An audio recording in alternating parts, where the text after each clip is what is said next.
दोस्तों नमस्कार।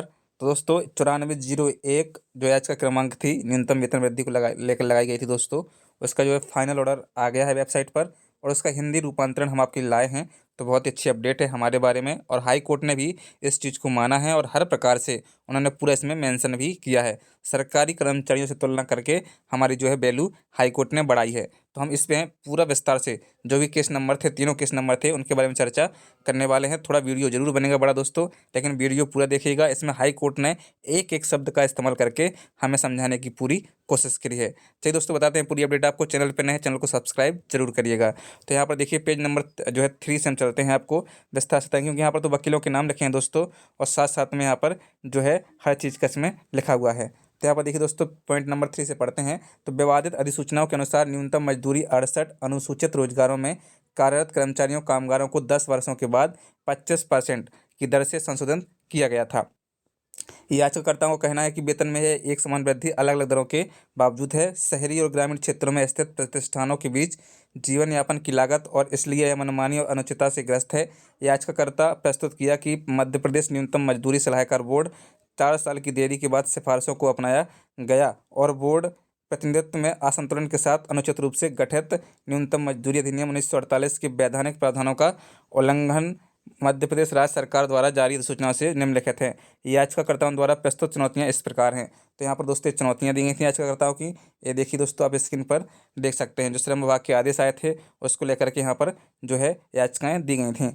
Point number 4 में दोस्तों लिखा है, याचिकाकर्ता की ओर से उपस्थित विद्वान वकील ने तर्क दिया कि न्यूनतम मजदूरी में संशोधन करने वाली विवादित अधिसूचना में खामियां, मनमानी और तर्कसंगत आधार का अभाव है, क्योंकि यह ध्यान में रखने की में विफल रहता है। शहरी और ग्रामीण क्षेत्रों के बीच आर्थिक असमानताएं, उनके अनुसार इंदौर, भोपाल और जबलपुर जैसे महानगरों में इसका प्रभाव काफ़ी अधिक है, ऐसा इसमें कहा गया है। दोस्तों छोटे शहरों और गाँवों की तुलना में जीवन यापन की लागत अधिक है, फिर भी अधिसूचना पूरे राज्य में एक समान वेतन संरचना निर्धारित करता है। यह दृष्टिकोण क्षेत्रीय आर्थिक विविधताओं की अपेक्षा करता है और अनुचित वित्तीय प्रतिबंध लगाता है। कम परिचालन लागत वाले क्षेत्रों में कार्यरत उद्योगों पर बोझ, सीमित आर्थिक गतिविधि, इस तरह का अंधाधुंध एक समान निर्धारण न्यूनतम मजदूरी अधिनियम की धारा 3 और 5 के विपरीत है। ये दोस्तों जो कंपनी ने केस लगाया था उनके वकील का कहना है। 1948 जिसके तहत उपयुक्त सरकार को निम्नलिखित कारकों पर विचार करना आवश्यक है। जीवन यापन की लागत, तुलनीय उद्योगों इलाकों में प्रचलित मजदूरी और न्यूनतम मजदूरी तय करने और संशोधित करने के दौरान स्थानीय आर्थिक स्थितियों को ध्यान में रखा जाएगा। जो विद्वान वकील ने कहा कि मध्य प्रदेश न्यूनतम मजदूरी सलाहकार बोर्ड ने प्रावधानों का उल्लंघन किया है। न्यूनतम मजदूरी अधिनियम 1948 की धारा 9 के अनुसार समान वेतन का प्रावधान है। नियोक्ता और कर्मचारियों और स्वतंत्र सदस्यों का प्रतिनिधित्व, उस समय सलाहकार बोर्ड में 5 नियोक्ता प्रतिनिधि नहीं थे। अब वे अनुसूचित रोजगारों में वैध पद पर नहीं हैं जिनमें वे कार्यरत हैं, प्रतिनिधित्व करने के लिए थे, जिसमें उनकी नियुक्ति अप्रभावी हो गई है। इसके अलावा इंदौर की श्रम आयुक्त सुश्री शिखा जोशी को भी शामिल किया गया। स्वतंत्र सदस्य के रूप में भी यह वैधानिक प्रावधानों का स्पष्ट उल्लंघन है, क्योंकि यह बोर्ड की तटस्थता से समझौता करता है और टकराव पैदा करता है। विद्वान वकील ने मामले में फैसले पर भरोसा किया। फेडरेशन ऑफ कोकला इंडस्ट्रियल एसोसिएशन एवं अन्य बनाम लेफ्टिनेंट दिल्ली के राज्यपाल और अन्य 2018 3 LLJ 622 डेल में रिपोर्ट की, जहां दिल्ली उच्च न्यायालय ने न्यूनतम वेतन अधिसूचना को इस पर आधार पर रद्द किया। सलाहकार समिति का गठन अनुचित तरीके से किया गया था और इसमें निष्पक्षता का अभाव है। हितधारकों का प्रतिनिधित्व, विद्वान वरिष्ठ वकील ने आगे भी इसमें कहा कि विवादित वेतन संशोधन प्रक्रियागत रूप से दोषपूर्ण है, क्योंकि यह नियमों का उल्लंघन करता है।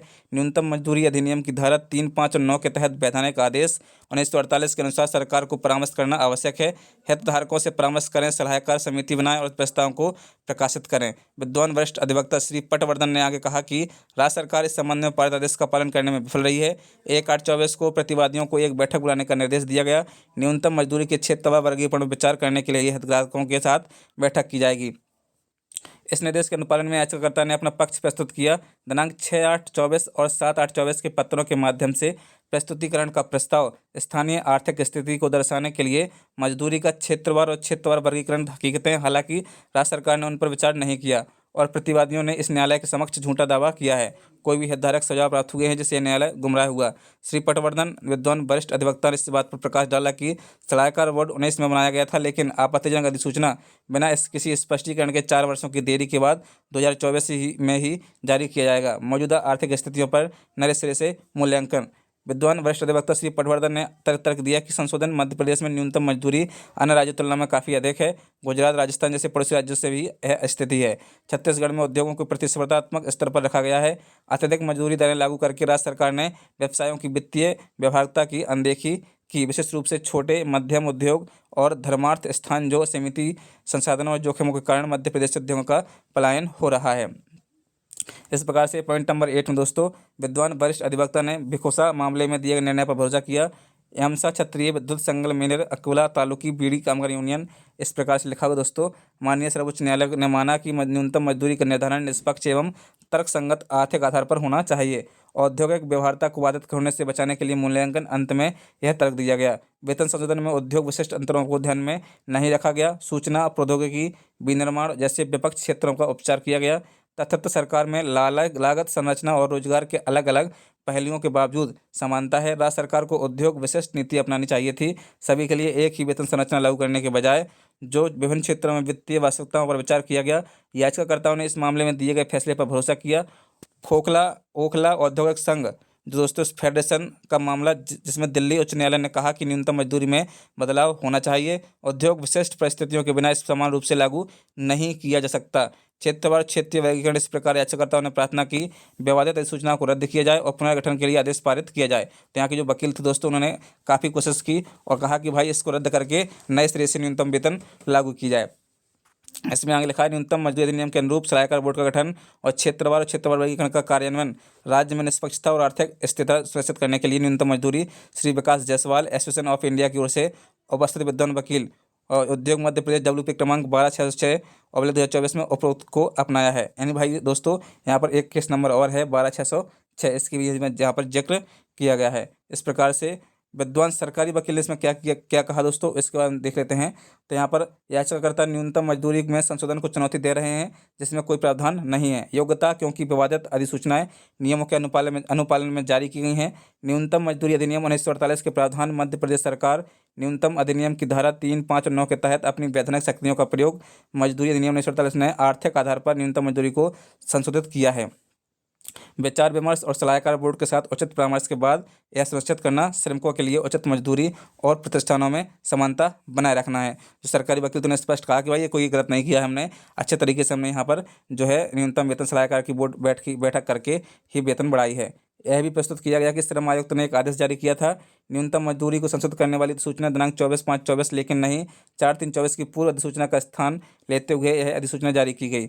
इस न्यायालय द्वारा दिए गए स्थगन के अनुपालन में जारी किया गया। यद्यपि अधिसूचना में स्पष्ट रूप से कहा गया कि यह अंतिम निर्णय के अधीन है। लंबित रिट याचिकाएं है ना, तो प्रतिवादियों का तर्क है कि प्राकृतिक न्याय के सिद्धांतों का उल्लंघन किया गया, विधिवत पालन किया गया क्योंकि आपत्तियां और सुझाव आमंत्रित किए गए थे। अधिसूचना को अंतिम रूप से दिया जाना प्रतिवादी धारा 3, 4 और 5 पर भरोसा करते हैं। इस प्रकार से आगे इसमें लिखा है दोस्तों, आधिकारिक राजपत्र में आपत्तियां आमंत्रित की गई हैं। वर्तमान मामले में मसौदा दिनांक 27/9/23 की अधिसूचना 6/10/23 को प्रकाशित की गई जिसमें आमंत्रित किया गया हितधारकों से प्रतिनिधित्व सलाहकार बोर्ड का गठन किया गया। न्यूनतम मजदूरी अधिनियम 1948 की धारा 7 और 9 के वेतन निर्धारण के समन्वय के लिए जिम्मेदार प्रतिनिधित्व सहित नियोक्ता कर्मचारी स्वतंत्र व्यक्ति वैधानिक नियमों के पालन में जनादेश था। यह भी प्रस्तुत किया गया कि धारा 124 के तहत मध्य प्रदेश सलाहकार बोर्ड या सरकार द्वारा किया गया संशोधन न्यूनतम मजदूरी अधिनियम 1948 की धारा 9 के तहत सरकारी अधिकारियों को स्वतंत्र व्यक्तियों पर विचार करके यह सुनिश्चित किया गया कि बोर्ड की सिफारिशें लागू कानूनी रूप से सही थीं।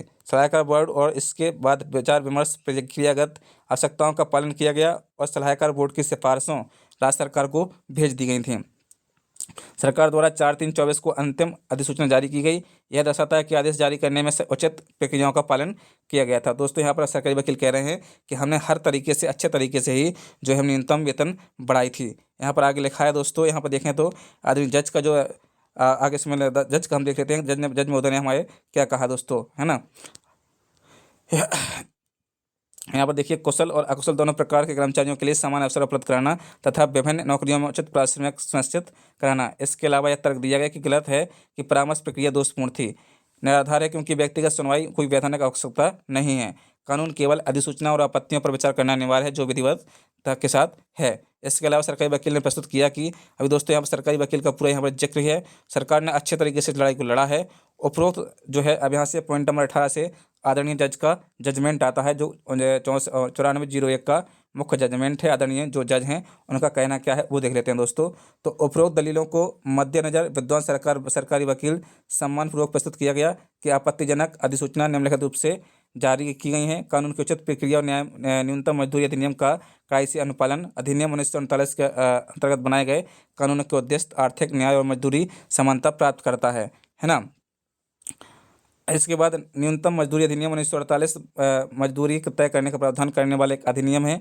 अनुसूचित क्षेत्रों में उपयुक्त सरकार द्वारा मजदूरी की न्यूनतम दरें रोजगार अधिनियम की धारा C सक्षम प्राधिकारी को परिभाषित करती है, जिसका अर्थ है उपयुक्त सरकार द्वारा नियुक्त पदाधिकारी। समय समय पर जीवन यापन लागत सूचकांक का पता लगाने के लिए अधिसूचना जारी करना अनुचित रोजगार में कार्यरत कर्मचारियों पर लागू। धारा जीवन निर्वाह लागत सूचकांक संख्या को परिभाषित करता है, जो एक सूचकांक संख्या है सक्षम पदाधिकारी द्वारा सूचना द्वारा पता लगाया और घोषित किया गया। तो यहाँ गलत नहीं है। कुशल अकुशल और लिपिकीय व्यक्ति जो भाड़े या पारिश्रमिक के लिए नियोजित होते हैं समय समय पर निर्धारित और संशोधित मजदूरी की न्यूनतम दरें पाने के हकदार हैं। धारा 3 उचित सरकार को न्यूनतम समय सीमा तय करने का अधिकार देती है। निर्देशित रोजगार में नियोजित कर्मचारियों को देय मजदूरी की अनुसूची के भाग 1 भाग 2 में धारा 3(1)(b) के अनुयुक्त उपयुक्त सरकार 5 वर्ष के अंतराल में न्यूनतम मजदूरी में संशोधन करेगी। एक कोर्ट ने कहा समय समय पर काम करने के लिए न्यूनतम मजदूरी तय कर सकती है और टुकड़ा काम में के लिए। इन याचिकाओं के माध्यम से याचिकाकर्ता की मुख्य शिकायत है कि अधिनियम की धारा 3(a) के अंतर्गत मजदूरी में एक समान संशोधन के संबंध में राज्य के विभिन्न इलाकों में प्रतिष्ठानों के लिए याचिकाकर्ताओं ने कहा कि न्यूनतम दरों में संशोधन करते समय राज्य ने इस महत्व तथ्य पर विचार करके कि उद्योग अलग अलग भागी में स्थित हैं, राज्य का इसलिए कर्मचारियों को एक समान वेतन दिया जा सकता है। उद्योगों में कार्यरत कर्मचारी बड़े शहरों या कस्बों में रहते हैं। इंदौर, भोपाल, जबलपुर और ग्वालियर जैसे आसपास के क्षेत्रों में सुविधा नहीं दी जा सकती है, ऐसा यहाँ पर कहा गया है। संख्या 94/01/2024 जो कि इंदौर शहर के पास ऐसे उद्योगों का एक संघ है, बल्कि एक छोटे शहर में स्थित उद्योगों में लगभग ढाल हो सकता है। एक समान वेतन वृद्धि संशोधन, क्योंकि 2 राज्यों में जीवन यापन की लागत एक समान नहीं हो सकती है अलग अलग स्थानों पर। श्री पर्यटवर्धन ने के विद्वान वरिष्ठ वकील ने तर्क दिया कि भारत सरकार श्रम एवं रोजगार मंत्रालय ने नियम शर्तों में संशोधन किया है। यहाँ पर उन्होंने जो कंपनी के वकील थे उन्होंने तर्क दिया था कि भाई केंद्र सरकार का जो श्रम कानून है उन्होंने इसमें जो है चेंजेस किए हैं। ऐसा ही है कि मजदूरों की न्यूनतम दरें या संशोधित करते समय न्यूनतम मजदूरी अधिनियम 1948 की धारा 3(a) के तहत विभिन्न कारकों के अलावा स्थापना का स्थान भी विचारणीय है, जैसे अनुचित रोजगार, वयस्कों कृषकों के लिए काम की विभिन्न श्रेणियों, बच्चों और प्रशिक्षुओं न्यूनतम मजदूरी के उद्देश्य और लक्ष्य के अनुसार अधिनियम के अनुसार चलता है। तो यहाँ पर दोस्तों बहुत बड़ा एक लेटर है, बहुत ज़्यादा इसमें विवादित अधिसूचनाएं लिखी हैं। इस प्रकार से यहाँ पर बहुत ज़्यादा यहाँ पर मेंशन किया गया है आदरणीय कोर्ट के द्वारा दोस्तों। तो यहाँ पर स्पष्ट फैसला यहाँ पर आप देख सकते हैं स्क्रीन पर, ये क्या है स्पष्ट रूप से आप स्क्रीन पर इसको रोक के पढ़ सकते हैं, क्योंकि काफ़ी बड़ा ऑर्डर है। हम आपको पढ़ाएंगे तो ये कम से कम आधा 1 घंटा इसमें ले सकता है।